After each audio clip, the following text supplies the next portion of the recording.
Hello, future engineers. In the last video, we assembled this total vise so it can move up and down. It stops at the limits that we need it to. We can move this bar back and forth, stops at the limits that it needs to.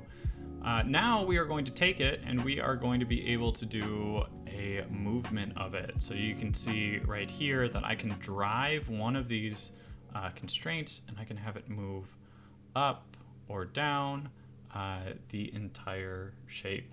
So very cool. It works just like a vise. We are going to do that in our new one. So let's go over here. And what we are going to do is we are going to add a motion constraint, And then there's two different types, one right here, a rotation, and then this is a rotation translation, which means that as one thing rotates, a distance moves up or down. So that's what we're gonna do. So we're going to choose that type, and we want to, it doesn't really matter forward or reverse. It technically does, but these threads are just a representation, so we're just going to keep it forward and reverse. So now the selections that we need to do, we want as this rotates, not as this rotates, because this doesn't rotate around the real axis on its own. This is what's doing the rotating.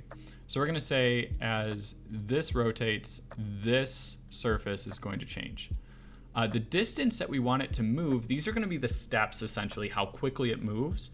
The threading on this is rather small, so we're going to make it 0.25. So that means that it's just going to move up 0.25 every single time that this vise makes one rotation.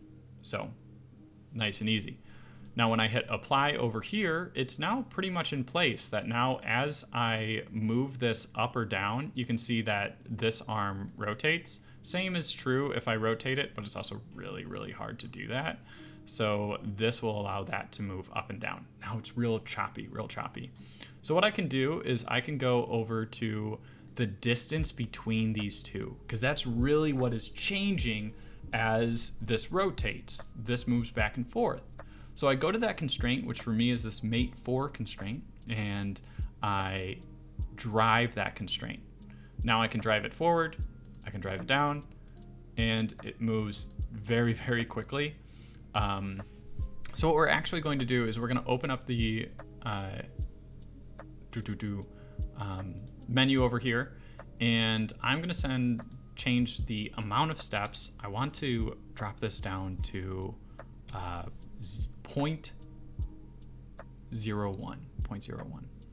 So now when I move this, it moves nice and slow, very slowly. This is still moving fast, but this moves slow. So then it just goes up and down. That's it. It's pretty simple. It's just one motion constraint. The trickiest part of this is identifying what parts are actually moving, because this is what is rotating, not really the arm. I know it's a little semantics, but we click OK, and now we have that. So I can go back to that mate constraint, which is the distance between the top and bottom teeth. I can drive it, and I can just have it move back and forth. That's it. So thank you so much for joining. I will talk to y'all later. Bye.